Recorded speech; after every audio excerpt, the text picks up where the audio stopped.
Boa noite, Raquel. A Raquel Avalion. Tava na porta ali esperando, né, Raquel?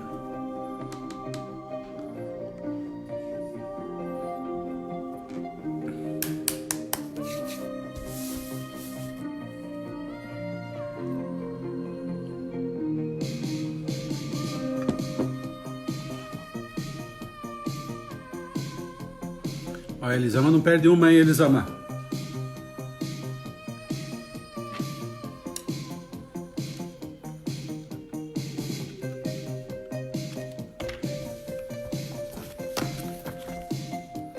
Fala, Jefferson.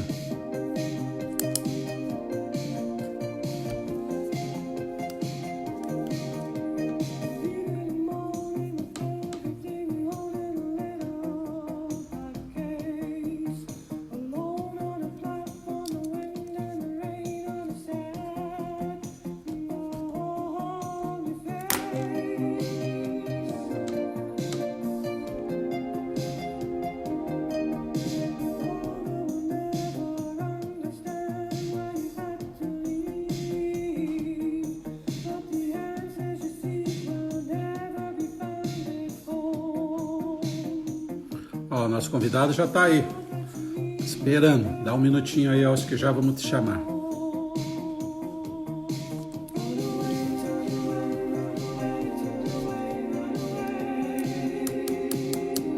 Hoje o dia tá frio, né? Fala, Oliveira, como é que tá o Rio Grande do Sul aí? Muito frio ou não? Porto Alegre. Fala, Bruno.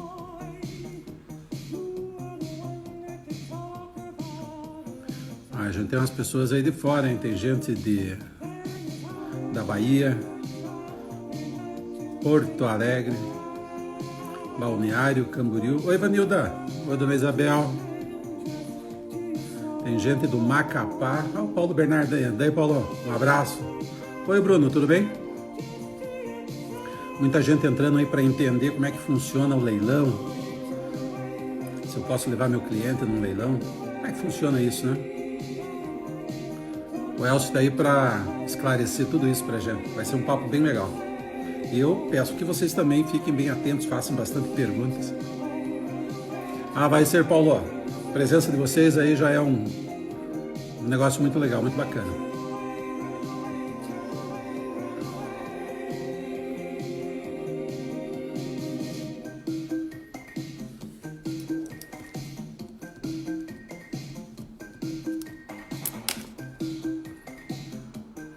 Fala, Canto.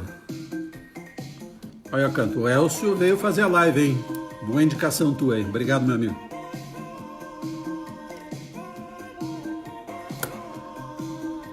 Vamos ver aqui, vamos mandar já.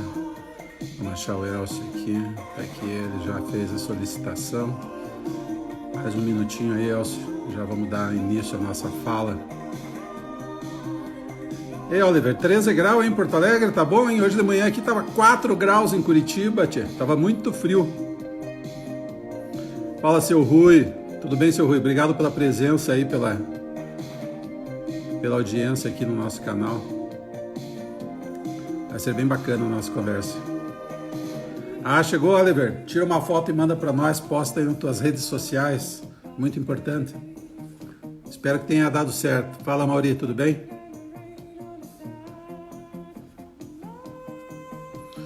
Nosso convidado hoje fala sobre leilão de imóveis. Conheço muito pouco disso. Você aí, Oliver, muito leilão em Porto Alegre? Fala, Giancarlo. Seja bem-vindo.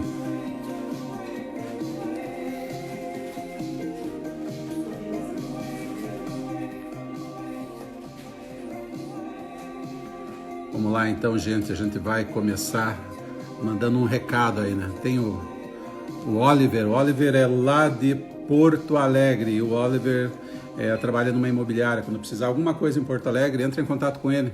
O cara é super legal. Faz parceria. Tranquilo, fácil. Fazer a coisa girar, rodar. Isso é muito importante. Gente, então eu gostaria só de dar um oi para vocês e pedir algumas coisas. Número 1. todo mundo com papel e caneta na mão, porque esse cara vai dar ótimas dicas e é bom que a gente vá anotando para a gente não perder. A outra coisa, aqui na parte de baixo do seu monitor, do seu televisor, não, do seu telefone, tem um coraçãozinho. Cada vez que você vê o nosso coração, eu peço a gentileza que você aperte nele e deixe o amor fluir nas redes sociais. A outra coisa que é muito legal e muita gente às vezes se perde. Oi, Carlos, tudo bem? Aqui embaixo tem um triângulo que parece um triângulo, parecem dois triângulos, mas na verdade é um aviãozinho. Toda vez que a gente vier com o nosso avião, eu gostaria que você desse um ok, apertasse ali, mandasse esse avião para os seus amigos corretores, amigos de mercado, ou até quem não é de mercado. O importante é que esse cara hoje vai dar muita e muita dica para gente. Para gente que é corretor, para você que não é corretor, mas de repente quer comprar imóvel em leilão, como é que faz isso? Como é que funciona? Para isso, eu convidei um cara chamado Elcio Kromber. O cara manja muito de leilão. Ele é leiloeiro judicial e extrajudicial. E eu vou chamar ele agora para dentro da nossa sala. Fala, Andres. Mafisa Imóveis também está aí. Bacana, vamos achar aqui o nosso convidado. Ele veio cedo, o cara é pontual, hein? Então vamos encher ele de pergunta, fazer esse cara sair zonzo aqui de tanta informação que a gente vai pedir para ele.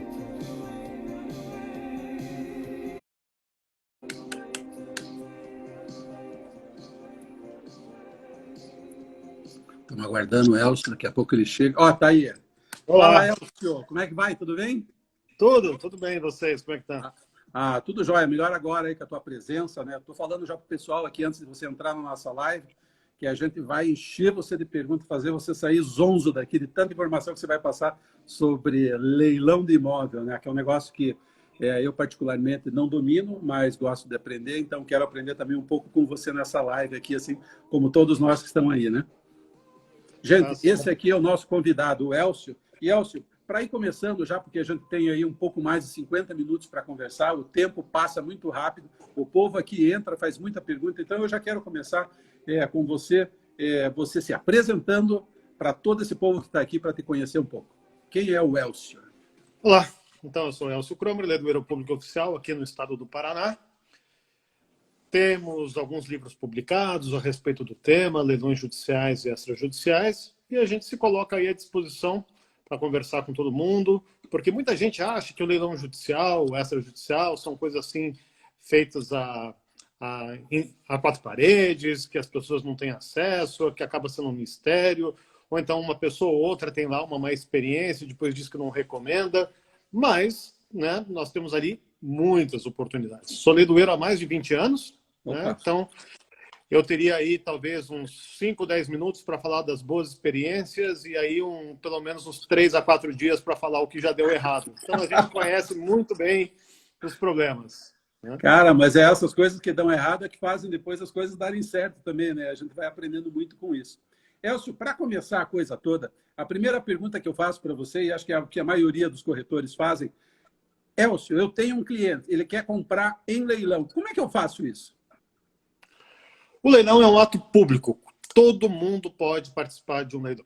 Né? Não existe nenhum tipo de restrição. Ah, mas eu tenho que ter uma certa condição. Não. A maior parte dos leilões são a quem mais der. Né? Então, o corretor, claro, pode levar o seu cliente para comprar. Mas agora fica aí uma dica. Né? O corretor ele precisa estar alinhado com o leiloeiro. Né? Porque assim como as imobiliárias, os corretores, eles têm uma série de custos e muitas vezes esses custos, a expectativa de remuneração desses custos é em função da venda. Uhum. Né? Então, imagina, por exemplo, tem lá uma imobiliária que faz anúncio em jornal, faz anúncio em revista, faz anúncio em outdoor. Aí aparece uma outra pessoa, né, leva o cliente e fala, olha, eu tenho um cliente para você. Bom, bacana, né? Como é que a gente faz? Vamos rachar a comissão? Vamos fazer uma coisa? As coisas precisam ser conversadas antes. Porque não adianta você chegar no dia do leilão, eu ter feito um esforço de venda, né? Ter anunciado em tudo quanto é lugar, e normalmente o cliente viria direto, e de repente aquele cliente vem direto, tem lá um amigo corretor que vai junto, e o cara vai bater nas costas do leiloeiro e vai falar assim, ó, vamos rachar a comissão. Peraí, a gente não conversou antes. Né? Ah. Então, tudo que é combinado não é caro. Né? Leiloeiros utilizam corretores, claro, como parcerias. Legal, Né? legal. Eu acho uma parceria muito interessante. Agora, se você, por exemplo, o leiloeiro, né? Ele faz todo o esforço de venda, vai lá, o juiz fixa a comissão, a comissão normalmente é de 5%. Aí o leiloeiro paga imposto de renda, né? O que sobra vai dividir com alguém. Se isso é uma decorrência natural de um acordo, né? Tá tudo muito certo, então acho que é mais do que justo isso, tá? Mas nos leilões nós temos algumas questões que a gente precisa e vai discutir hoje. Por exemplo, a comissão pode ser que tenha que ser devolvida, o leilão pode ser anulado. Tem isso também. O cliente não corre risco, porque o dinheiro ainda está naquele processo judicial. Sei. Tá? E o que acontece? Né? Não é muitas vezes aquela história do, bom, nós tínhamos combinado rachar a comissão, agora que o leiloeiro tem que devolver a comissão, ele vai fazer isso sozinho. Né? Então, peraí, como é que é essa dinâmica? Tá? E a gente já pode entrar aí na primeira questão. O leilão pode ser anulado depois que ele já aconteceu? Pode. Deixa eu te fazer uma pergunta antes da gente entrar nessa questão, Elcio. Só para deixar claro. Então, eu tenho um cliente que ele chega para mim e diz assim, Paulo, eu quero comprar um imóvel em leilão. Como é que eu faço? Daí eu vou entrar lá no site do Elcio, lá da Kromberg, ver os imóveis que tem. Mas antes de passar isso para o meu cliente, eu ligo para o Elcio. Eu digo, Elcio, claro, eu tenho um cliente que quer comprar em leilão, tem alguns imóveis, como é que a gente faz? Você vai me passar todo o passo a passo. Daí eu vou dizer assim, e vamos ser bem claro, Elcio, como é que funcionam os honorários aí? Como é que você faz essa divisão? É meio a meio, é 60-40? Daí você ou eu vai mandar um e-mail, a gente troca esses e-mails dizendo como funciona tudo isso, e daí no dia eu levo o meu cliente lá. E ele vai fazer, a gente vê o leilão, ele se empolga e tal, deu certo, fechou. Fechou, vai todo o trâmite até a hora em que esse trâmite for aprovado. Só aí é que a gente recebe os honorários, aí, ou a gente faz todo esse negócio dos honorários, né? Olha, cada leiloeiro tem um jeito diferente de trabalhar. Sei. Eu trabalho com contrato. Né? Legal. Elcio, eu tenho um cliente interessado nesse determinado lote. Tá? Uhum. Vamos fazer o seguinte? Vamos fazer um contratinho. Porque o contrato preserva a mim e preserva você. Isso. Tá? Então, esse contrato vai dizer o seguinte. Eu, João da Silva, corretor, estou fazendo um contrato com o leiloeiro Elcio, onde nós acordamos que vai haver uma divisão da comissão a ser recebida pelo leiloeiro na ordem de 50%, por exemplo. Ok. Né? Já abatido o imposto de renda. Ok, temos um contrato. Tá? E para isso, o nome do meu cliente é tal. Tá? Uhum. Por quê? Porque eu tenho que ter certeza que o cliente que vai disputar é o cara. Entendeu? Porque senão o que acaba acontecendo é o seguinte, né? Alguém participa do leilão e falou, bom, nós temos um contrato, o cliente que comprou é meu cliente. Né? Eu já tive casos que, na verdade, o cliente era outro e nem apareceu. Né? E aí, o corretor acaba indo para o caminho seguinte, não, mas aconteceu. Legal. Agora, né, é muito importante o contrato, por quê? Porque no caso de devolução da comissão, o leiloeiro tem que responder frente ao juízo. Mas agora nós temos um contrato. E vai fazer parte da cláusula do contrato é o seguinte, né? Nós temos. Muitos leiloeiros, as pessoas acham que essa divisão de comissão é ilegal. Não é. Tá? Por quê? Porque a comissão do leiloeiro na venda é um direito dele. Opa! Tá? Ninguém pode dizer que eu não posso cobrar, mas eu posso dividir e eu posso renunciar. Tá? Que legal. Tá? Então, é muito importante que as pessoas tenham essa percepção. Agora, olha, foi bem você a gente está falando isso, porque já que o pessoal da Mafisa Imóveis isso começou bem. Ótima explicação, alinhar não só com o cliente, mas principalmente com o leiloeiro, né? Para deixar tudo bem claro e para não ter dúvidas e nem problemas futuros, né, Elcio? Exatamente. Só que tem uma questão bem interessante. A comissão do leiloeiro, quem paga é o comprador ou arrematante. Opa! Tá? Não é o vendedor. Tá? Primeiro, porque o vendedor acaba sendo, muitas vezes, o poder judiciário, num processo judicial. Então, você não cobra do vendedor, você cobra do comprador. Entendi. Tá? E algumas vezes, alguns corretores ligam para mim e falam o seguinte, olha, eu tenho um cliente bacana. Né? Como é que nós vamos fazer? Falar, cara, neste processo, o juiz me arbitrou uma comissão muito baixa. Tá? Hoje eu tive uma nomeação, por exemplo, lá de Maringá, o juiz arbitrou 3% de comissão. Normalmente é 5%. Tá? Uhum. Muitas vezes eu vou falar para o corretor, falar, olha, cara, o teu cliente já vai pagar 3% de comissão, se comprar de mim. Faça o seguinte, nesse caso, tá, deste imóvel, desse lote, né, vou fazer o seguinte, você cobra 2%, 3% do teu cliente, eu cobro os 3% e a gente não vai dividir nada. Entendeu? E não dá briga, então, né? Caso é um caso. Entendeu? Legal. O que é conversado antes não sai caro, certo? É isso aí mesmo. É o que acontece. Deixa eu te falar uma coisa. O Canto está aqui também. Oi, Canto. Um abraço aí para você. Oi, Ele Canto, pergunta assim, por que primeira praça e segunda praça? Que era uma coisa que às vezes eu vejo também no leilão. Eu entro lá num determinado site de leilão, que eu estou sempre recebendo algum material, e diz ali, ó, esse aqui é a primeira praça. Daí não dá aquele valor, vai para um valor menor. Por que já não ir direto para aquele valor menor, Elcio? Todo processo judicial ele tem que ser o menos oneroso ao executado. Essa Entendi. É a máxima. Por que um leilão é judicial? Seria a primeira pergunta. O leilão é judicial porque um juiz mandou fazer um leilão. Por que um juiz manda fazer o leilão? Porque alguém está devendo. E esse alguém que está devendo não pagou aquela dívida. Se a dívida é certa, a dívida é errada, não cabe a gente, porque isso foi uma decisão judicial, uma sentença judicial que condenou alguém a pagar. Esse alguém que deveria pagar não pagou. Então, são penhorados tantos quantos bens necessários para restituir o patrimônio do exequente em desfavor do executado.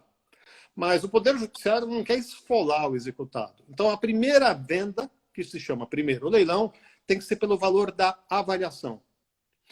Se não vendido no momento da avaliação, então depois o juiz determina que seja vendido com um desconto, que no silêncio dele é de 50%, até que alguém compre e consiga reverter em moeda os valores devidos ao executado. Então, o primeiro leilão, sempre pelo valor da avaliação. E o segundo, pelo menor valor admitido pelo juízo, desde que não seja considerado um preço vil. Preço vil é um preço amesquinhado, desprezível, incompatível com o mercado. Eu falei do leilão judicial, tá, gente? Isso. Tá? E vocês vão ouvir a mesma expressão num leilão extrajudicial, que é o leilão de alienação fiduciária. O leilão de alienação fiduciária ele também tem 2 leilões. O primeiro pelo valor da avaliação e o segundo pelo valor da dívida. Opa! A dívida pode ser bem inferior a 50%, mas é uma lei específica, a lei de alienação fiduciária. Tá? Quando a Caixa Econômica vai fazer os leilões, às vezes o valor da dívida é maior do que o valor da avaliação. Então, o primeiro leilão é mais barato que o segundo. Inverte. Se você perdeu o primeiro, você não pode, no segundo, pagar o valor da avaliação. Você tem que pagar o valor da dívida. Legal. Você falou um negócio bem interessante. Há uns anos atrás, eu participei de um programa que a Caixa tinha com os corretores de imóveis. E eram imóveis que iam para leilão. Então, a gente recebia lá um número X de imóveis e eu ia até a casa lá, até aquele imóvel para ver como é que estava a condição dele e tal. Várias vezes eu encontrei gente morando no negócio e, cara, aquilo me fazia eu passar mal. Eu digo, eu não vou vender imóvel com gente dentro. É muito ruim isso, é uma energia assim. Eu não gostei daquele negócio. Mas talvez porque não é um negócio do dia a dia meu, não era para ser aquilo. Quando o imóvel está ocupado, é possível visitar ele antes? Por exemplo, se é um apartamento, como é que eu vou fazer para ir visitar esse imóvel? E ele está ocupado? São 2 considerações que eu vou fazer nessa sua afirmação. Tá? A primeira é que você falou da energia negativa, certo? Vamos imaginar o seguinte. Alguém já ficou te devendo dinheiro alguma vez na vida? Já. Já. E você teve vergonha de cobrar? Tive. Né? Pior que tem isso. Né? Agora, fez falta para você esse dinheiro? Fez. Fez. Se coloca no lugar do credor. O credor é aquele cara que está esperando, de repente, um processo 5, 10 anos. Pode ser um credor trabalhista, cujo empregador não fez o pagamento das verbas trabalhistas. Né? Pode ser uma dívida que alguém contraiu e não te pagou simplesmente. Você é obrigado a acionar o Poder Judiciário. Então, na verdade, você tem que pensar que não existe uma energia negativa do devedor, mas sim você vai ter uma energia positiva, porque inclusive a máquina judiciária se envolveu nisso para restituir o patrimônio do credor. Ele não está tendo lucro, ele só está tendo direito que é dele. Né? Então, quando um imóvel está ocupado, é um terceiro que está ocupando indevidamente um bem que ele teve a constrição judicial para ser convertido em moeda. Então, a primeira coisa que eu digo assim, não existe energia negativa. Né? Tudo que podia ser discutido no processo teve essa oportunidade. Agora, quando o bem é penhorado, é porque chegou no limite. O Poder Judiciário vai dando várias alternativas para composição, conciliação, pagamento, inclusive pagamento voluntário, depois da sentença. Quando não tem o pagamento voluntário, é que o juiz tem que penhorar os bens. Entendi. Né? E menos de 5% dos processos chegam à fase de constrição de bens. Muitos, porque muitas vezes não localizam. Né? Tá? Mas o cara ficou devendo imposto, isso era motivo de perder um imóvel comercial dele. Olha, se você pensar bem, o imposto ele faz bem para a sociedade. Se a gente gosta ou não gosta, é outro problema.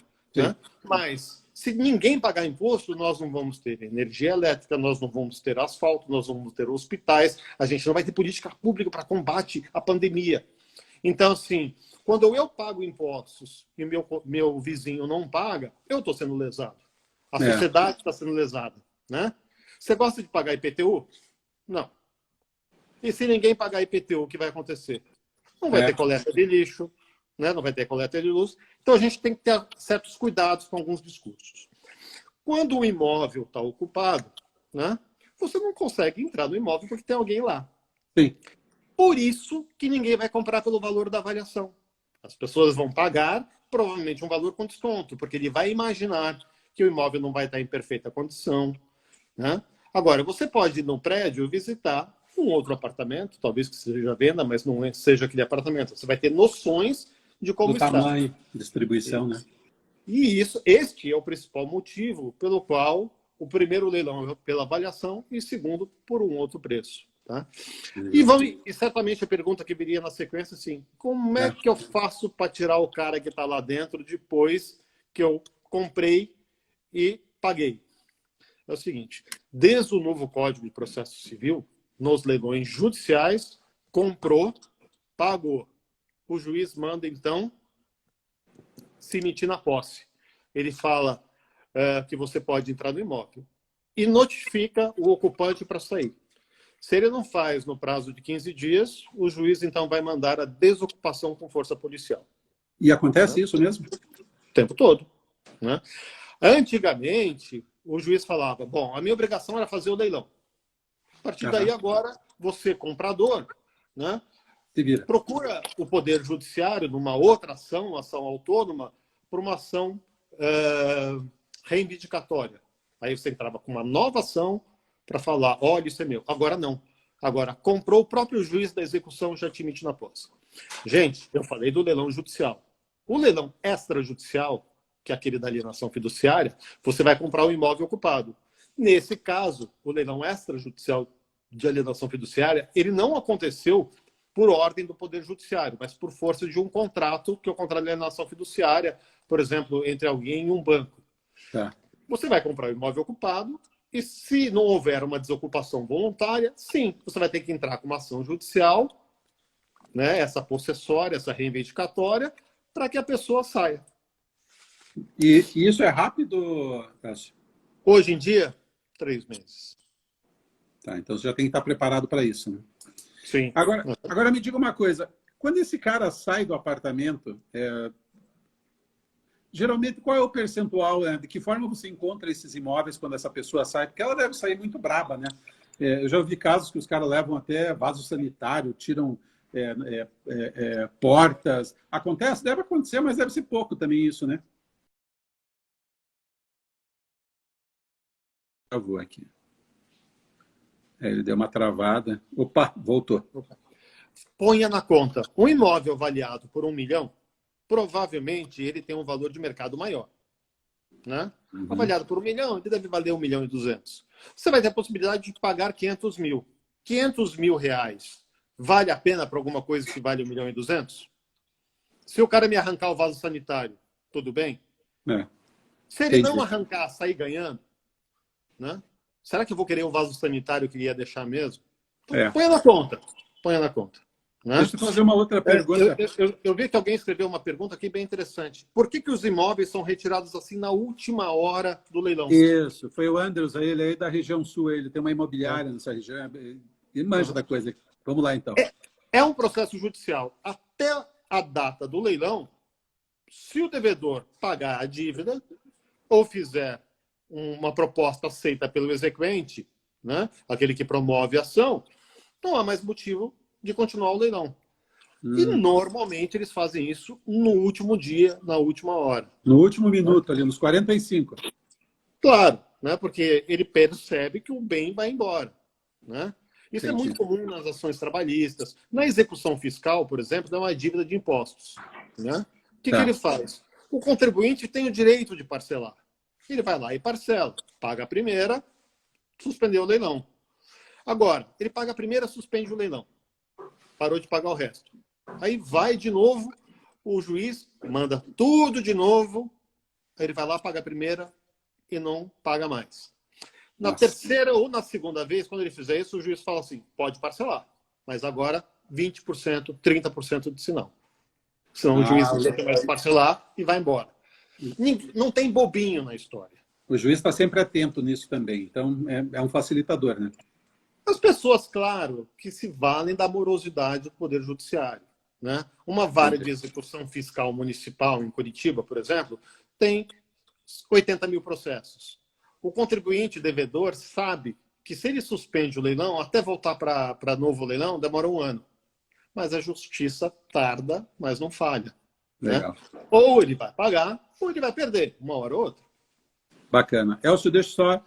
tem uma porção de gente entrando aqui, tem gente de Cascavel, Marilde está entrando, o Canto entrou aqui, já fez algumas perguntas, o Idemar, se o Idemar está aí, Plácido, o Massaro, lá de Maringá também, e o Canto estava perguntando aqui, e como é quem faz a avaliação? Acho que ele quer saber quem faz a avaliação. Nesse caso, é um avaliador que é o nomeado pelo juiz, né?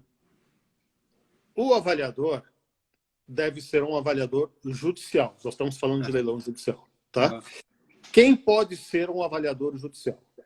Né? Na estrutura da Justiça Federal do Paraná, por exemplo, existe a figura do avaliador judicial, que é como se fosse um cartório. Mas o juiz, né, no Código de Processo Novo também, o Código de Processo Civil de 2016, permite que o juiz nomeie qualquer um que tenha expertise. Tá? Hoje, o leiloeiro já é nomeado para fazer avaliações. Hoje, a maior parte da minha equipe é composta de avaliadores, né? Engenheiros avaliadores. Né?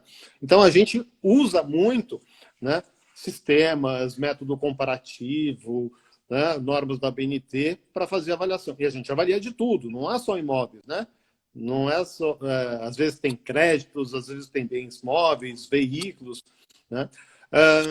O juiz também pode nomear corretores para fazer as avaliações. Né? Então, é qualquer expert da confiança do juiz. Eu já fui nomeado por juízes em vários processos, a gente usa o Projude daí, mas eu sempre trabalho com determinados imóveis, outros que nem você faz, aí trabalha com bens móveis, já não é a minha praça, não tenho esse expertise aí. Aqui fizeram mais uma pergunta. O executado pode participar do leilão quando a dívida é maior que o valor do bem? O executado pode participar do leilão? É uma pergunta bem interessante. Né? Qualquer um pode participar do leilão. Tá? O Código de Processo Civil, ele diz quem são as pessoas que não podem participar. Não pode participar o juiz, não pode participar o promotor, É. O leiloeiro, as pessoas da vara, né? Da secretaria, os advogados do próprio processo, né? Não pode. E você sabia que o exequente, aquele que promove a ação, pode participar? Pode. Né? Esse Ele pode. pode comprar. Pode, inclusive, o seguinte: se ele for o único credor, ele não precisa nem pagar em dinheiro, porque aquele dinheiro viria para ele mesmo. Então é o que a gente diz, que ele arremata com créditos do próprio processo. Legal. Agora, a pergunta que fizeram é se o executado pode participar. Isso que eu ia dizer, é o executado. O executado pode participar? Pode. Faz sentido? Não. Por quê? Imagina, por exemplo, eu estou devendo lá 100 mil reais. Aí meu apartamento vai à venda por 25 mil reais. Aí vou lá e compro. Mas eu continuo devendo 75 mil reais. Aquele bem que eu acabei de comprar, que era o bem penhorado, ele vai continuar penhorado, porque a dívida inteira não foi paga. Entendi. O que normalmente é o executado, entre aspas, faz por interposta pessoa. Né? Então ele vai fazer através de uma outra pessoa e vai comprar aquele bem que está indo a leilão. Mas para o processo, o que interessa é que vendeu o bem. Né? E o dinheiro é encaminhado ao exequente, aquele que promoveu a ação. Então, o executado pode comprar? Pode, mas vai se dar mal. Sim. Ah, mas se o bem vale mais do que o valor da dívida, em qualquer hipótese, se o bem vale mais do que o valor da dívida, o que superar o valor que tem que ir para o exequente, obviamente, vai ser devolvido para o executado. Entendi. Tá bom? Bacana. A Isabel está perguntando que muitas pessoas interessadas no mesmo imóvel, eu acho que assim, quando tem um leilão, né, já aconteceu o caso daquilo extrapolar valores, porque você tem um fluxo muito grande de pessoas para aquele tipo de imóvel, ou a coisa já não é tanto assim? Não, é exatamente isso. Né? E é muito comum, até assim, no primeiro leilão, ele é vendido pelo valor da avaliação, ninguém participa.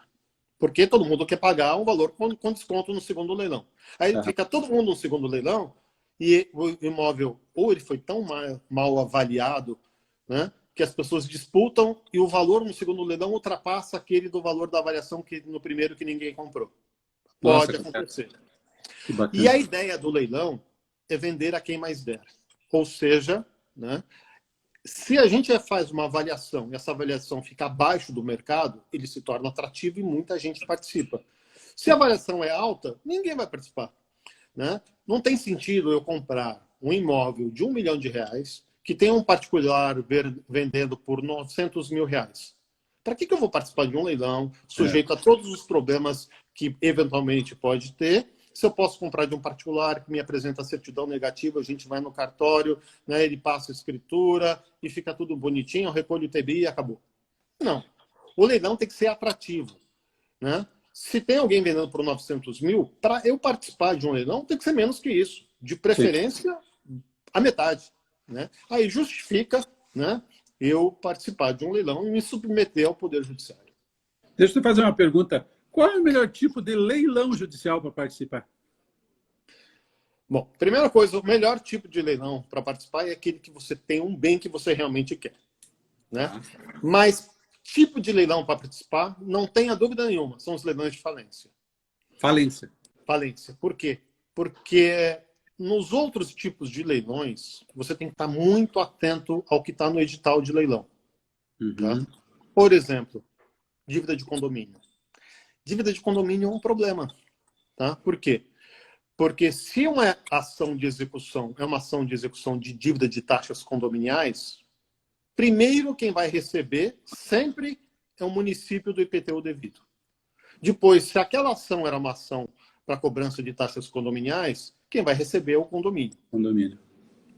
Se o valor da arrematação é insuficiente para pagar toda a dívida do condomínio, pode perseguir o arrematante. Então, coloque na conta. Repetindo, eu tenho lá um apartamento que vale R$100 mil. Está devendo R$80 mil de condomínio. Bacana. Eu vou lá, participo do leilão, o município vai lá, vai ser o primeiro a receber o IPTU em atraso, digamos R$5 mil. Está devendo 80 mil para o condomínio, recebe os 80 mil, tá? Sobrou 15 mil reais. Isso. Né? Então tá bom, 15 mil reais vai ser devolvido para o antigo proprietário que perdeu o imóvel. Agora, no mesmo exemplo, 100 mil reais vale o apartamento, tem uma dívida de condomínio de 120 mil. Primeiro a receber o IPTU, 5 mil. Segundo a receber o condomínio, os 100 mil da arrematação menos os 5, 95. Faltou 15 mil reais para cobrir a dívida do condomínio. Quem paga é o rematante. Entendi. Por quê? Porque é o imóvel quem responde pelas dívidas. Tá? Ah, mas o arrematante pode correr atrás do antigo proprietário para tentar receber. Pode. Mas dificilmente vai conseguir receber. Né? Então, coloque na conta que a dívida de condomínio persegue o imóvel. Tá? Legal. Agora, leilão de falência. Essa regra muda. Tudo o que foi antes da decretação da quebra tem que se habilitar no processo de falência. E tudo o que acontecer depois da decretação da quebra, quem paga é a massa falida. Ou seja, o arrematante em leilões de massa falida sempre vai comprar o bem livre e desembaraçado de quaisquer ônus, inclusive de IPTU, débitos condominiais. Me diga uma coisa, você já me deu um nó na cabeça agora aqui. Então, eu, como corretor, que tenho um cliente para levar num leilão, eu tenho que pensar muito bem aonde eu vou colocar esse cara, porque se eu não entendo direito, eu tenho que estar bem alinhado com o leiloeiro. Porque é esse cara que, na verdade, vai fazer 90% da venda. Exatamente. Né? E é importante assim, aí você vai encontrar leiloeiro que fala assim, não se preocupe. Né? Se o leiloeiro fala não se preocupe, você tem que ver o edital de leilão. O edital de leilão é a regra. Você vai ver que muitos editais de leilão, por exemplo, na Justiça do Trabalho, diz que o bem vai ser entregue livre e desembaraçado de quaisquer ônus. Bacana. Só que a dívida de condomínio persegue o bem. Aí tem um artigo do Código de Processo Civil, está lá o artigo 903, as dívidas do próprio imóvel ficam limitadas ao valor da arrematação. Tem que estar assim no edital. Se não tiver, não vale. Tá? Nossa. Agora, por mais que esteja isso no edital, no Tribunal de Justiça do Paraná, se tiver ou não, não interessa, porque a dívida pode perseguir o imóvel. É o entendimento dos desembargadores. E tem sido a tendência de todos os tribunais. Então é importante você conversar com o leiloeiro, ter certeza do valor do condomínio. Isso é muito complicado. Complicado é essa questão de condomínio, tá? E é mesmo. Então, nos meus leilões, a primeira coisa que eu digo é o seguinte: gente, ponha na conta que você vai ter que pagar a diferença de condomínio. Tá? Se você não tiver que pagar, você saiu ganhando. Mas ponha na conta. Ninguém está enganando ninguém aqui. Alguns outros leiloeiros falam, não se preocupe, pode comprar de olhos fechados. E depois vem a bomba. Agora, mais uma dica. Débitos fiscais. Débitos fiscais jamais acompanham qualquer bem arrematado. Seja um carro com IPVA, seja um imóvel com ITBI, com IPTU ou com ITR, se for um imóvel rural, débito fiscal não acompanha. Mas melhor leilão para comprar, leilão de falência. Porque o bem sempre vai ser entregue sem ônus algum. Legal. Gente, então anotem aí, hein? Falência. Eu até já anotei aqui, porque como eu não entendo muito e estou tendo uma aula aqui com o Elcio, e acho que todo mundo está tendo, vamos ficar atentos. E também muito cuidado quando esse teu cliente for falar sobre participar de leilões. A gente que não sabe, não entende, procura um profissional que entenda do negócio. Procure um leiloeiro em quem você confie. E no Elcio já dá para ver que dá para confiar, porque o cara faz um contrato já de cara. E isso é importantíssimo. Elcio, eu queria dar aqui um oi, que tem muita gente entrando que devem ser amigos teus. Eduardo Dobeck falou grande Elcio.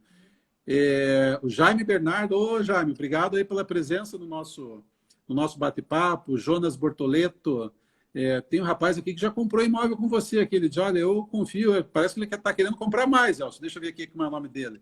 Só um minutinho aqui. É bastante gente, rapaz. Bacana isso, hein?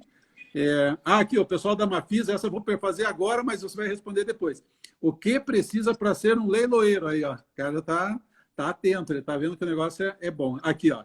Giovanni Miguel, já comprei em leilão com você, Elcio. Parabéns pelo profissional que você é. Parabéns, então, hein? O cara tá aí, tá firme. Muito bacana isso, quando alguém pode dizer do trabalho da gente.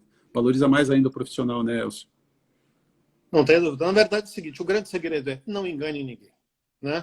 Os meus leilões tem gente que fala assim, parece que você não quer vender. Né? Mas, gente, tem que ser claro. Né? Assim, eu procuro sempre dar essa transparência. Né? Por quê? Primeiro, a gente não está preocupado em fazer uma venda única. Né? A gente quer sempre atender bem. E eu não posso ter alguém aquela sensação de que foi enganado. Primeira coisa, tá? O leiloeiro tem uma série de obrigações, né? E depois a gente pode dizer quais são, por exemplo, no leilão judicial.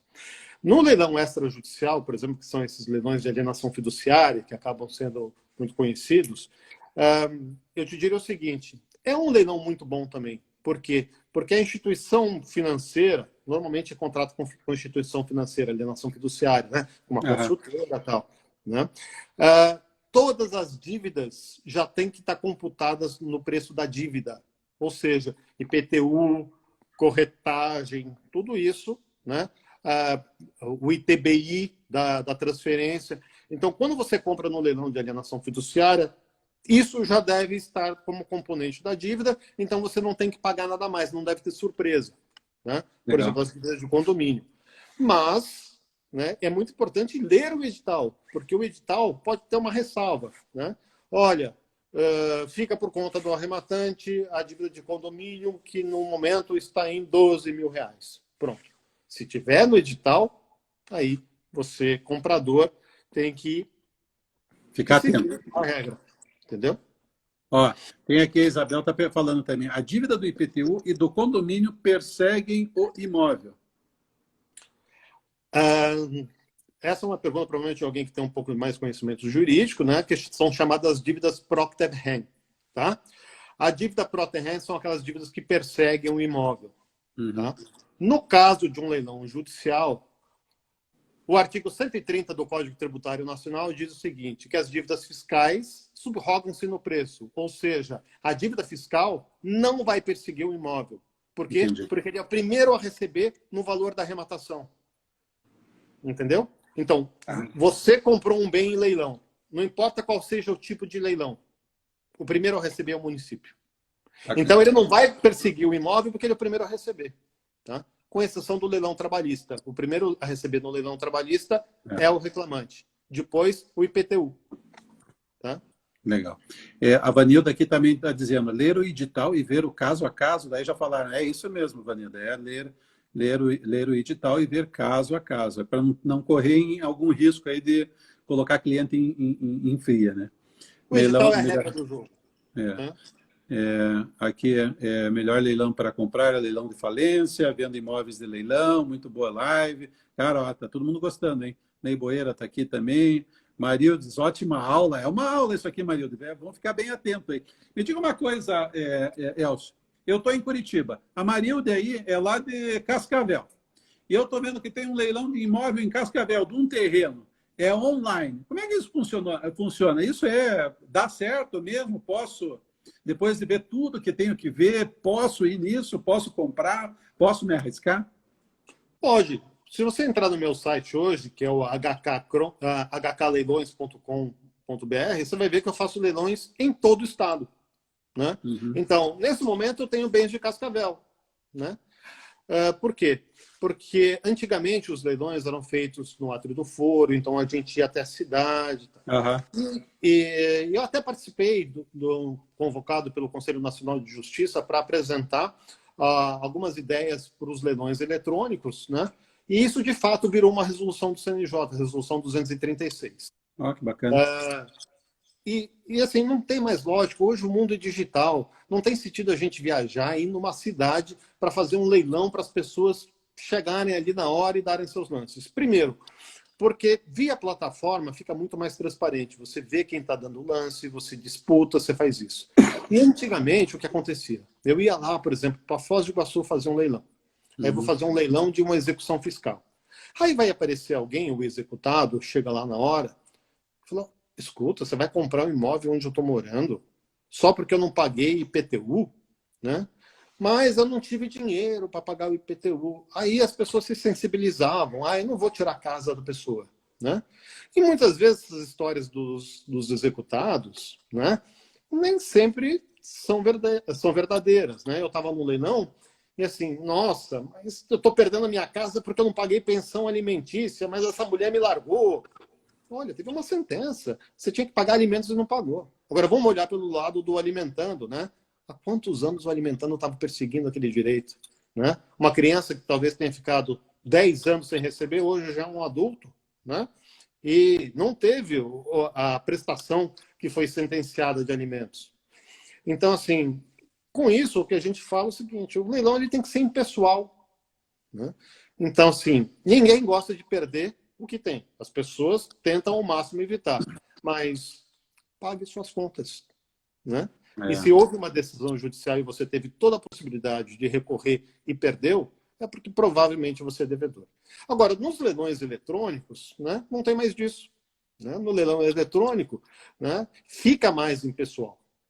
Eu sempre disse para o juiz, não é preguiça. Tanto é que eu estou aqui na sua cidade conversando, né, com o doutor, mas o leilão a gente faz de forma eletrônica. E hoje está mais do que enraizado na nossa cultura que o mundo é digital. Não tem mais volta, né? Eu acho que é velocidade, otimizar tempo, velocidade para a demanda e fazer a coisa acontecer, Nelson. E acho que essa coisa também dela ser digital, ela torna... não é mais pessoal, né? Não tem aquela coisa do jeitinho, por favor. Eu acho que muda muito, né? Facilita. O mundo está mudando, né? Talvez há 4 meses atrás, se eu falasse vamos nos reunir para a gente montar uma palestra, a gente nunca ia pensar numa ferramenta de fazer uma live pelo Instagram, né? Não. A gente ia pensar, a gente ia gastar, a gente ia montar um grupo e, de repente, as 26 pessoas que estão nos acompanhando agora, que tem algumas de outras cidades, não estariam conosco. Não. Né? Não estariam e a gente estaria lá alugando um lugar. Agora, quem diria, há 5 meses atrás, que ser dono de uma locadora de veículos era um mau negócio, ser dono de shopping, ter uma companhia aérea. Então, as coisas mudam muito rápido. Vocês todos que trabalham com imóveis, vocês já imaginaram como o mercado vai mudar? Será que vai ter sentido, né, ter escritórios, por exemplo, como tem em São Paulo, na Faria Lima, que estão começando a ficar vazios, porque os empresários já perceberam que o home office, muito bem controlado, funciona muito bem. Né? O que significa que, de repente, imóveis que eram mais valorizados em algumas regiões chamadas nobres, né, as pessoas podem viver com mais conforto numa região mais distante. Ninguém precisa morar em Manhattan, já mora em subúrbio com uma qualidade melhor. E a tecnologia veio para isso. É o que a gente anda olhando, né? Até outro dia falava-se muito no cowork, né? Eu conheço gente que tem cowork e já está se pensando, nossa, será que o público vai voltar? Porque agora esse cara entendeu que ele vai fazer o trabalho dele de casa, então talvez ele não venha mais para o meu home office, para o cowork. Ele vai vir só para fazer talvez reuniões, mas agora você tem aplicativo para fazer reunião, né? Então, eu acho que tudo é de se repensar e a gente vai sair um pouco diferente de tudo isso. O que vai acontecer, a gente não tem ideia, nem pode prever ainda, né, Elcio? Pois é, entrou em contato comigo um amigo meu lá de Francisco Beltrão, falou, Elcio, apareceu uma oportunidade aqui de comprar um terreno, vamos montar um negócio juntos? Não, legal. Como investidor, né, não como leiloeiro, qual que é a proposta? Então, é um build to suit para uma agência de banco. Você sabe que esses caras ficam 20 anos na locação. O que você acha? Falei, meu amigo, banco hoje é uma coisa, amanhã vai ser outra. As agências grandes já estão reduzindo. Né? Você vai me dizer que vai fazer uma locação para um banco e daqui a 2 ou 3 meses esse banco é comprado por um outro banco que tem outra agência na cidade e ele vai dizer, olha, realmente você construiu para mim, build to suit, mas multa faz parte do contrato, eu vou sair. E o que você vai fazer com um imóvel que foi feito por uma agência? Eu, se fosse você, ao invés de pensar em construir para um banco, eu faria uma parceria com uma construtora para imóveis residenciais. Porque eu acho que o boom agora vai ser residencial. As pessoas estão descobrindo outras necessidades. E residencial é um risco muito menor, porque você vai ter uma maior quantidade, e se você tiver que se desfazer, você faz com um capital mais rápido. Né? Existem várias dúvidas, né? Principalmente no comercial, né? Não só no que está para se produzir, mas no que foi produzido recentemente. E, além disso, o que já foi produzido lá atrás e que hoje já são conjuntos antigos que estão desocupados há muito tempo. Recentemente eu fiz uma pesquisa, 1.700 conjuntos comerciais em Curitiba parados, não estão nem para locação, nem para venda, eles estão parados no mercado. Então, imagine o que vem por aí, né? Deixa eu fazer uma pergunta aqui, Elcio. O Jonas está perguntando, no caso de leilão por dívida de condomínio, deve-se verificar se há mais de um processo por dívida de condomínio. uma vez que, em alguns casos, os processos incluem as dívidas até o trânsito em julgado? Exatamente. Por isso que é muito importante conversar com o leiloeiro, que muitas vezes conhece o juiz. Então, assim, dívida de condomínio você tem. Vamos falar só da execução de condomínio, tá? Antigamente era uma chamada ação de cobrança de condomínio, desde 2016, agora é execução de condomínio.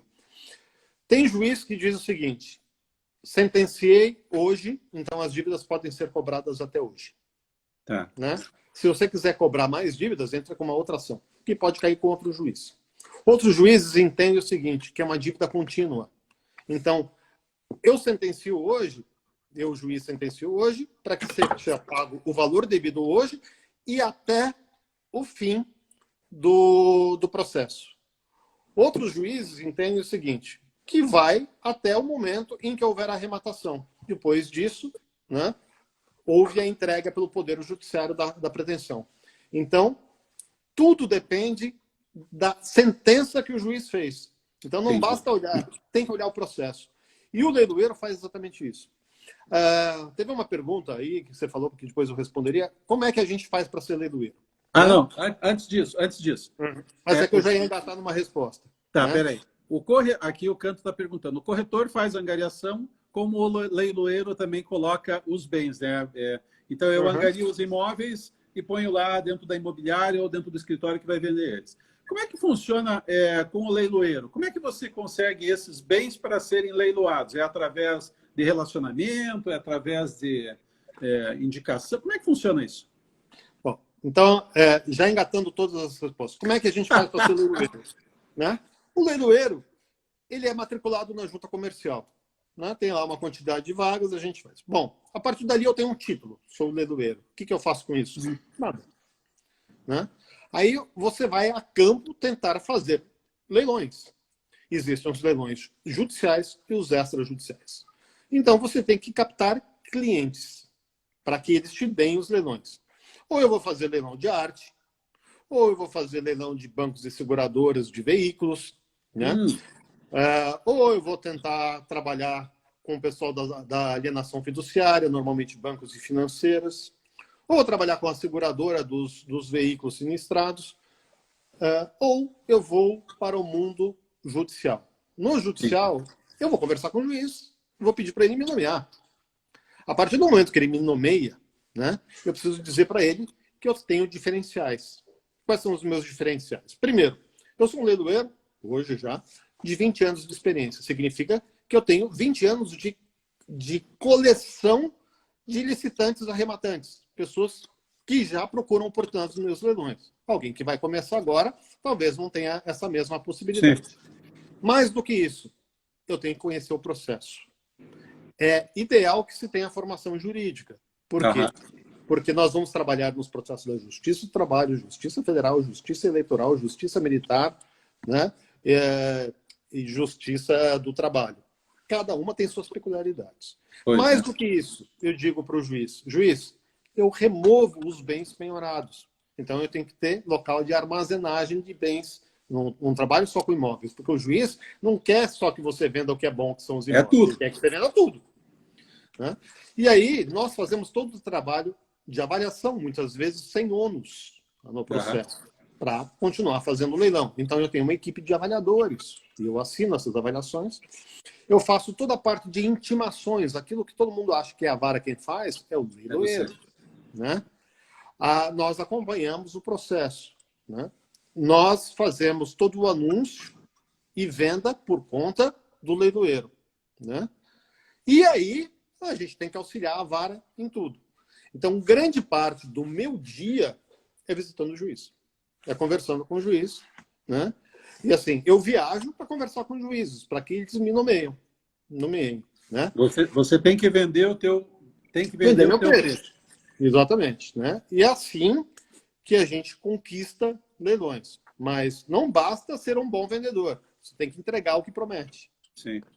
É o que eu digo para corretor de imóveis. Né? Quando você está frente a um cliente, sempre imagine que você tem um paredões de vários corretores alinhados. O que você tem que fazer de diferente para se destacar aos olhos daquele cliente? Né? De que forma você tem que fazer isso? É o que você faz aí no no teu dia a dia também, que eu não sabia, e eu acho que já é muito trabalho. Você tem que ser um advogado, tem que conhecer de tudo isso, ainda correr, fazer. Nossa, parece uma imobiliária, cara. Você está que nem uma imobiliária. Deixa eu falar aqui, eu tenho o Paulino. O Paulino é aqui de Curitiba, ele tem imobiliária, já teve imobiliárias no litoral, a Ideal Imóveis. Ele está perguntando qual é a ordem de crédito dos credores em um leilão? Qual é a ordem de crédito dos credores em um leilão? Acho que você já respondeu isso aí, né? Mais ou menos, eu posso explicar um pouquinho melhor. Tá?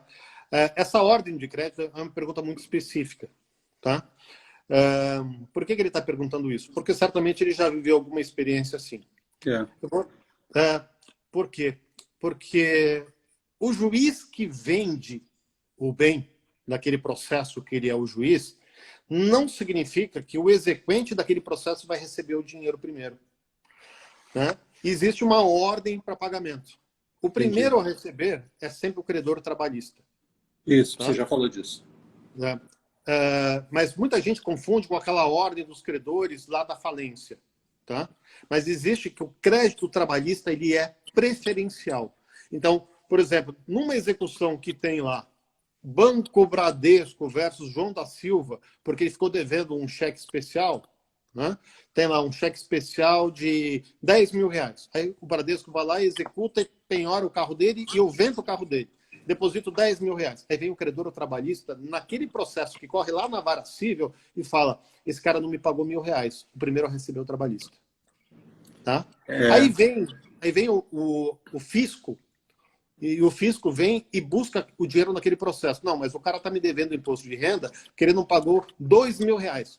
Aí, primeiro o trabalhista e depois o fiscal, na ordem de União, Estado, Município.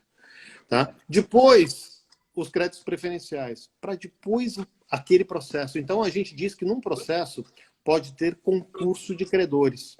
Tá? E esta ordem. Elcio, eu vou pedir para você agora, vou te dar 1 minuto para você se despedir, porque a gente já está há 54 minutos falando sobre leilão. Muita gente fez muita pergunta, queria agradecer a todos. Daniel Rosenthal, que está aqui também, trabalhou, já vendeu muito, comprou em leilão. Muita gente bacana participou. O Júlio Gujinski, da Caixa Econômica, está aí também. Muito legal, obrigado pela tua audiência. Uma porção de gente. Então, eu gostaria que você finalizasse a nossa conversa. E desculpe que foi muito rápido. Na verdade, gente, muito obrigado. Obrigado pela possibilidade. Paulo, o próprio Canto, né, que fez a indicação. Gente, muita gente acha que leilões são um mistério e que tem que ter muito cuidado para participar. Eu diria o seguinte, não se preocupe. Converse sempre com o leiloeiro. Né? Busque as oportunidades nos leilões judiciais e extrajudiciais, porque ali você vai ter oportunidade. E é uma forma de dar uma liquidez para o mercado, onde o seu cliente vai pagar um valor menor do que pagaria no mercado. Há uma chance de leiloeiro ou corretor ganharem dinheiro juntos, né? Sempre na maior transparência, tranquilidade.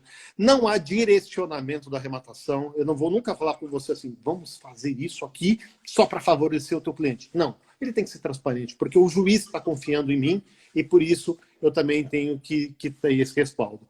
Mas, né, a gente dando a segurança para o cliente, ele vai trazer uma maior liquidez, que é o que o Poder Judiciário espera, o que os bancos da alienação fiduciária esperam, as financeiras, e você, corretor, tem ali a possibilidade de trazer mais negócios. E muitas vezes esses investidores são ávidos por negócios. Tá?